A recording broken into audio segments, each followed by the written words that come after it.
Well, hey everybody, there was a really fun and fascinating to watch NCAA finals game that broke out of what started out to be, frankly speaking, a really yawner of a contest because it looked like Virginia was just going to run away with it, and Texas Tech was trying to remember that it had three-point shooters and trying to remember that it could rebound the ball really well. And then somewhere in the middle of the first half, they figured out, hey, we can do this, and made a game of it. And then when it looked like Virginia was going to come back again in the second half and pretty much bury them like they started to do in the first half of the game, Texas Tech found the rhythm once again and pushed Virginia all the way to overtime, where Texas Tech kind of did to me an El Foldo. I mean, when it was about 20 seconds left, and to me it was still anybody's game with a big play here or there, Texas Tech just gave up, okay?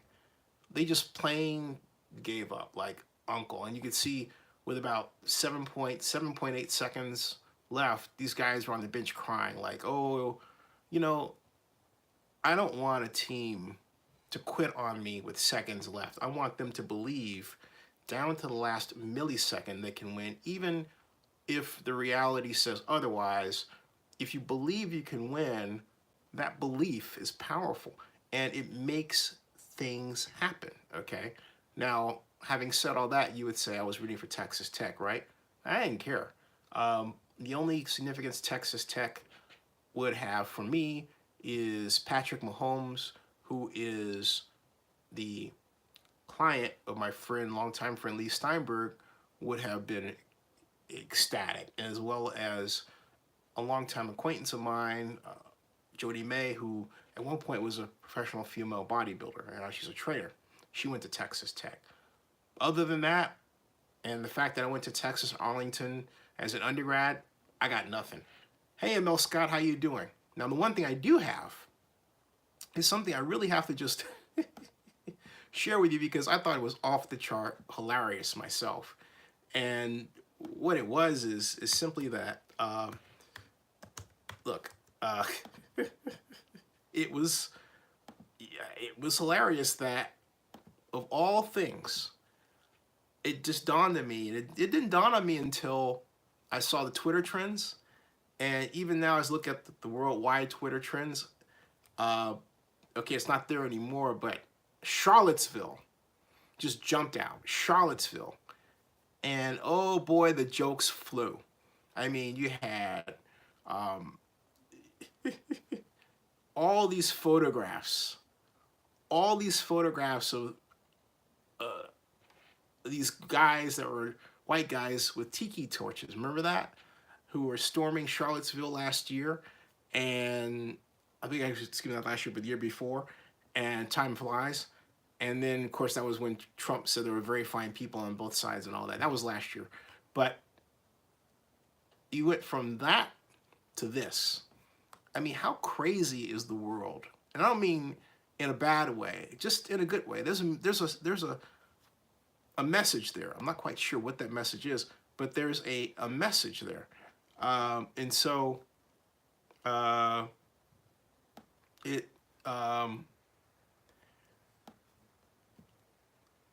the message is, I'm not quite certain, but I think there's a message. But having said all that, if I type Charlottesville, it's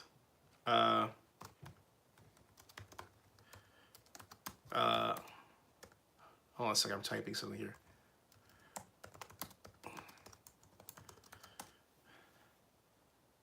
But at any rate, it's this. You got to see this when I type CH Charlottesville. Charlottesville.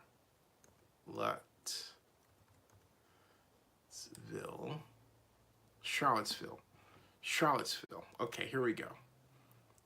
Here is what Charlottesville looks like right now as of 24 minutes ago, according to Darren Ravel. According to not, okay, see that? Full-on celebrations, okay? But, and here is this one. There, look at that. This is a riot of another kind in Charlottesville. Look at this. Going nuts. Look at that. And no punches are being thrown. Sheer, as Larry Sabato would say, sheer unadulterated joy on the UVA lawn and all around Charlottesville. And I thought Barry McCockiner was gone. So it's about to be the biggest rally in the history of Charlottesville. Be careful, Barry. I had you called out once for racism. I'll do it again. And this is, Charlottesville is about to be lit tonight. This is hilarious. But they're right. Charlottesville is lit tonight. And this one, Charlottesville celebrating. And this one, things are going to get so wild in Charlottesville tonight. Might see a Vineyard Vines polo get untucked in the ruckus. That's got to be one of the most famous photographs from that, if not the most. That's hilarious. The streets of Charlottesville haven't seen this many white people since, ta-da. And the funny thing about these images is basically, well, they're right. Sheer unadulterated joy. Look at that. Okay. And she just fell. Almost broke her neck. Boy, oh boy. Everybody's running. Oh my God, we won.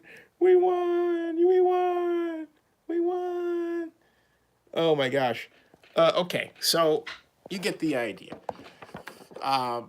Charlottesville is experiencing a different kind of joy because, arguably Charlottesville didn't ask for that kind of publicity, but Charlottesville definitely wants this kind of publicity. So, I'll be in their corner. Okay, now, in terms of commentary, Joseph Bensman says, what does he say? Hold on a second. It's not letting me see. This is the odd deal. The Videolytics. For some particular reason, I am not getting what I should be getting with respect to your commentary, and that's really weird. Hold on a second. What's going on here? I've got this. I know you're here. Paid memberships, dark theme off. Why am I getting Videolytics? That's weird. Let me go back here. It's not giving me your comments. This is what I'm seeing. Look at this. Okay, you're making comments, right? But this is what I'm seeing this is odd. I shouldn't see that. Okay. I should not see that. I should see something different. I don't see what I'm supposed to see. So I'm going to do this a different way. I am going to go here. And then I know I'm logged in. YouTube Studio. And I'm going to go the other way because it's not letting me have any fun. Fun. Everybody have fun tonight. Everybody Yang Chung tonight. That's what they ought to play instead of one shining moment, which is a cool song, but they ought to play, that song by Wang Chung. Everybody Wang Chung tonight. Boom, everybody have fun tonight. Because that's what they're doing. They're having fun, right? It's, I don't know. I love Luther Vandross, but that song, one brief shiny moment, they ought to follow it up with like something fun, But then somebody might say, Wang Chung is a little tired too. Okay, fine. Someone would say, I'm a little tired. I'm not tired. I'm fine. Comments, settings, what's new, feedback, Creator Studio Classic. Skip that. I'm shipping over to the old format so I can see your comments and read them. Excuse me for a second, folks. Live streaming. And I'm waiting for the thing to reset. Sorry for those of you who tuned in thinking I was going to, bitch and moan about something about Vegas. I got nothing for you. Sorry. Live control room. View on watch page. There's the watch page and info. Hey, I got the chat. Yeah. Want to see what I'm talking about? Take a look. See that?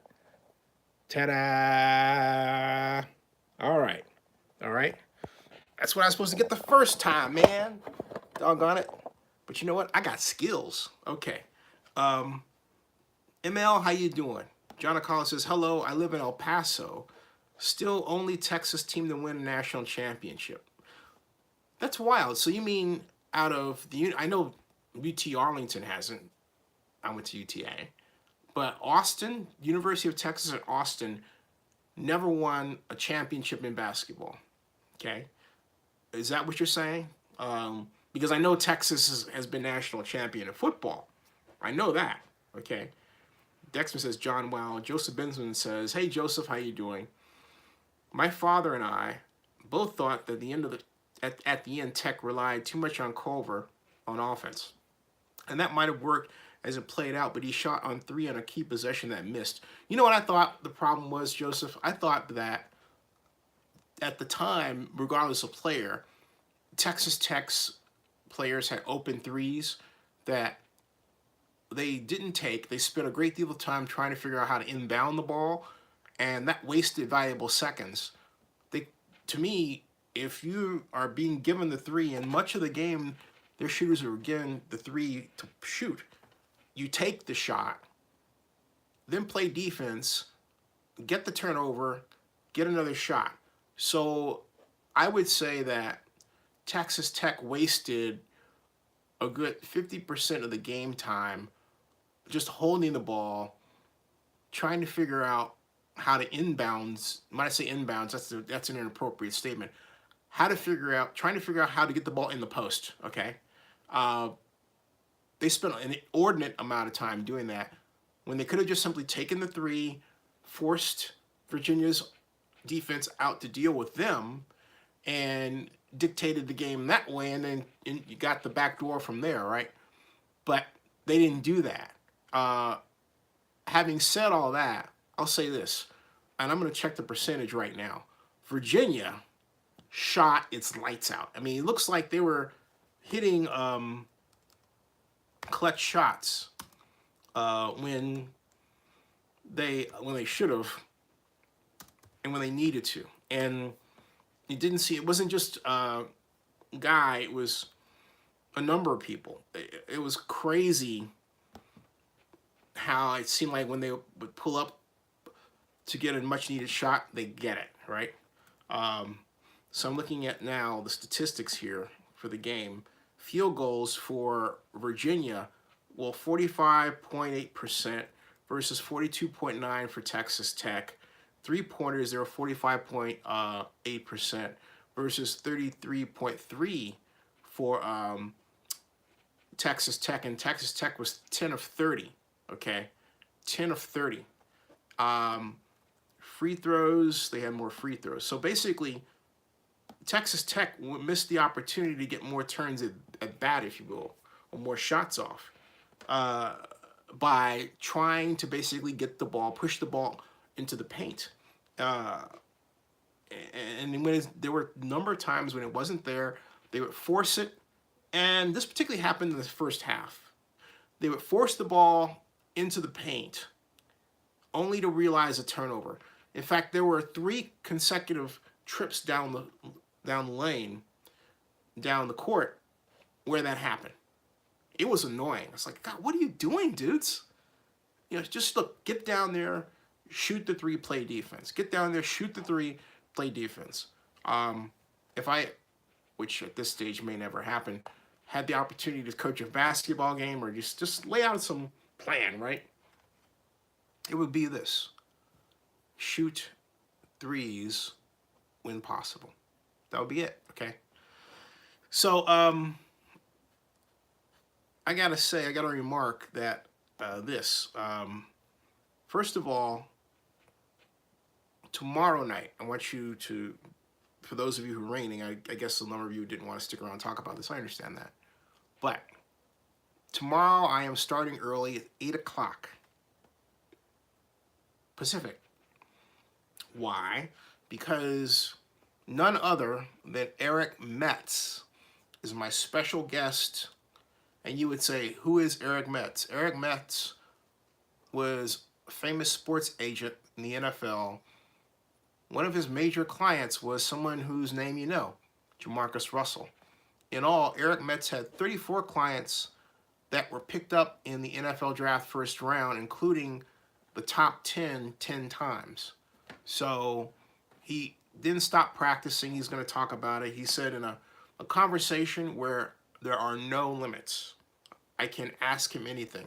So I want to find out what he thinks about, I want to find out his story about Jamarcus Russell. I want to hear about that.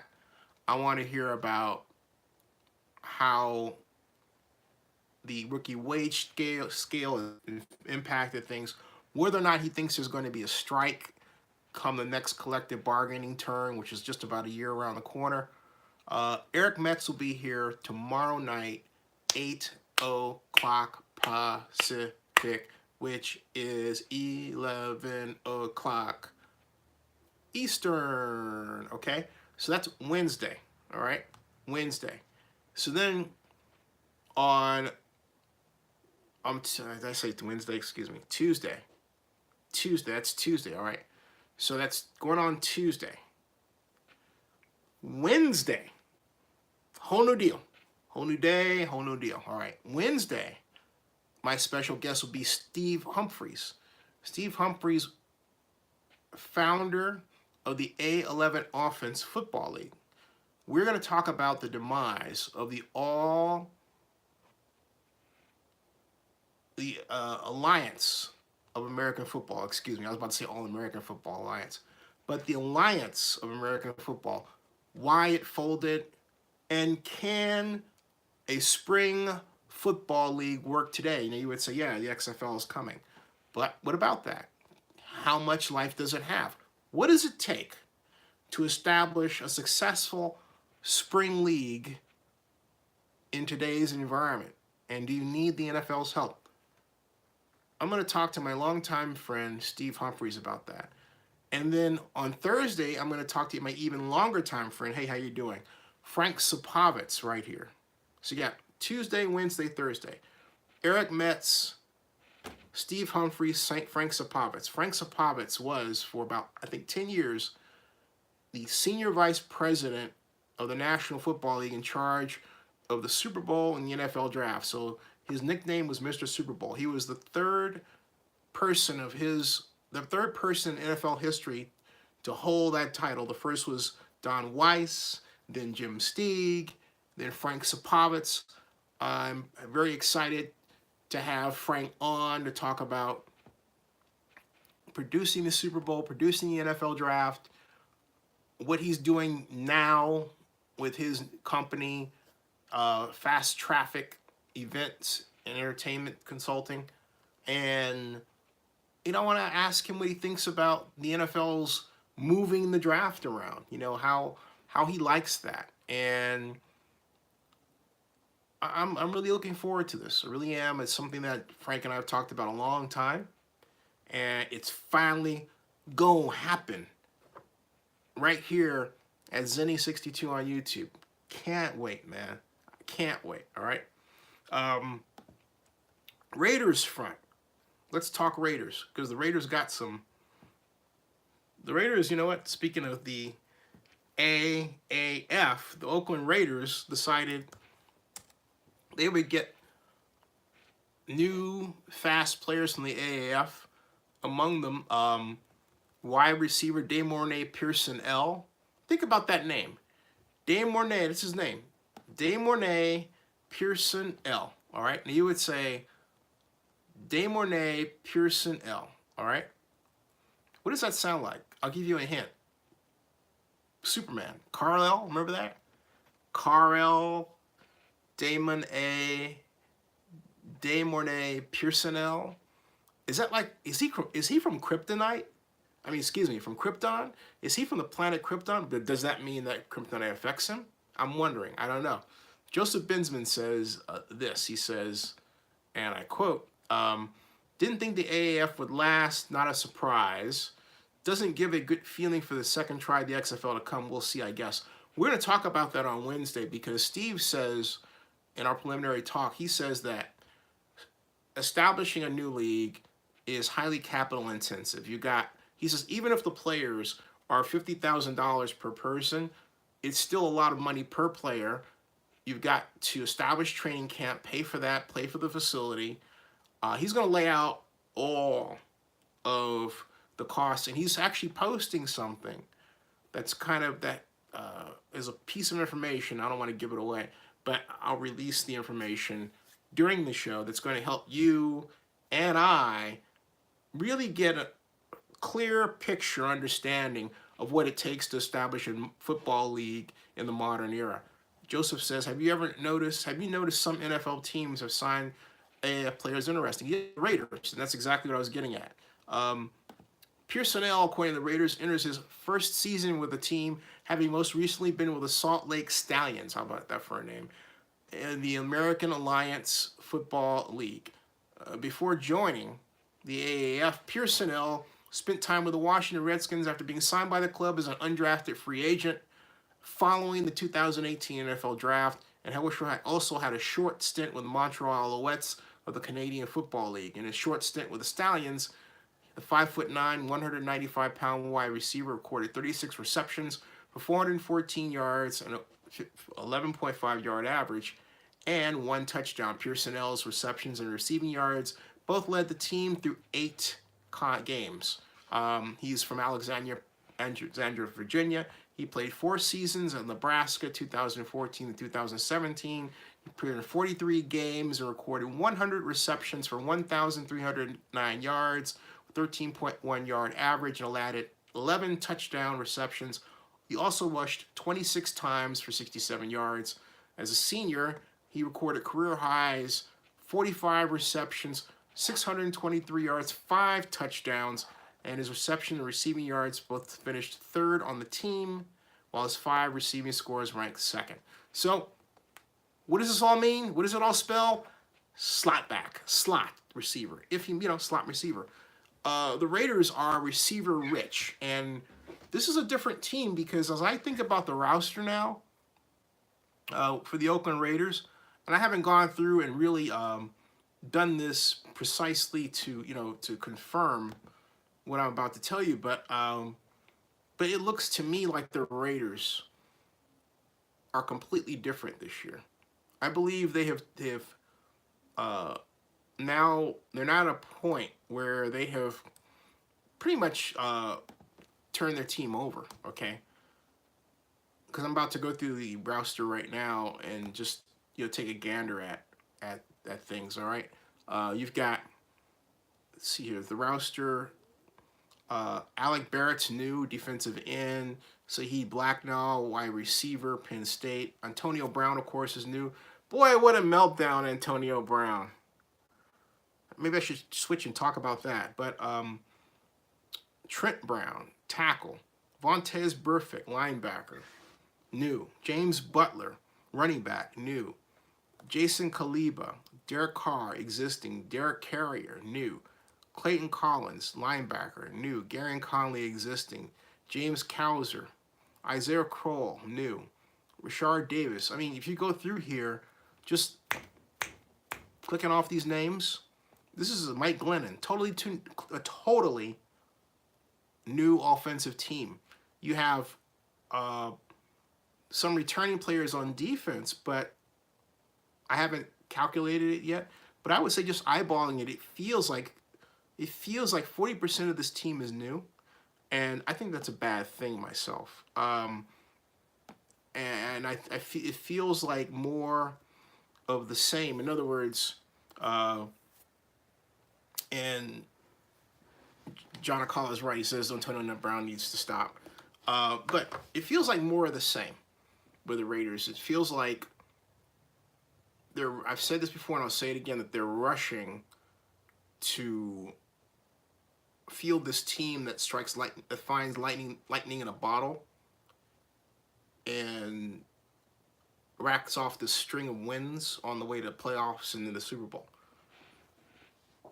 Right?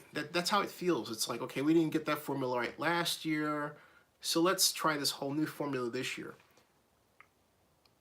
It's reasonable to believe they may be more successful because they're starting with new players, which require a different play calling style, which means it'll be less predictable on offense than this year. The trouble is that their fundamental offense was so terrible, it didn't matter. And then defensively, they weren't stopping anybody. So, it will be interesting to watch what they put on the field, but I'm skeptical that this team, I'll just say it, I'm skeptical this team can even reach the playoffs.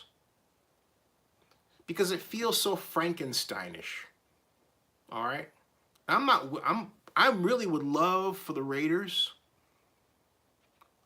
to rack off,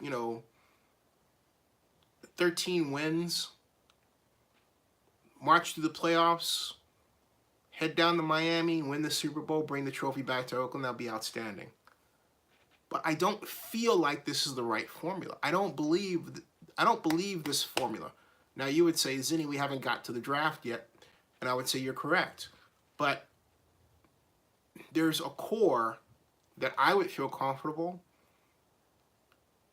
having been maintained. For example, you had Khalil Mack. You know what I'm saying? You had, and I think the Raiders should have basically bit the financial bullet, found creative different ways to keep their core players, and then continue to build around that core, which more assuredly gets you a championship than what they're doing. There's a lot of uncertainty there. Like, for example, let's take Antonio Brown. I mean, he's already online going off with, over nothing with J.J. Smith-Schuster. What's all that about, okay? I mean, and you would say, well, Zinni, it's about, look, I know. But I'm saying it's ridiculous. And at a time in his life where he should be the most secure, it sounds like Antonio Brown's acting the most insecure. And now there's a school of thought that maybe that insecurity will fuel him to be an outstanding player on the field. But I have been of the opinion that Antonio Brown was missing something in his life starting about a year and a half ago. I don't know what that something is, but it just seemed like he was just slowly unraveling. And I thought, maybe not. But after today, I'm thinking, maybe I was right. Okay. Because there's a reason the Steelers were so willing to part with him. There's a reason Le'Veon Bell didn't come to Oakland to join him.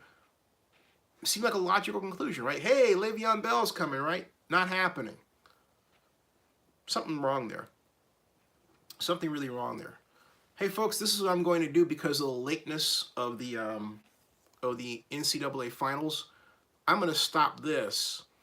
I'm going to come back with another live stream. I want to talk more about the whole Antonio Brown situation before it gets away from me. So I'm going to stop this. I'll be back. That's going to be short as well. But I'll see you in a little bit. Okay, thanks.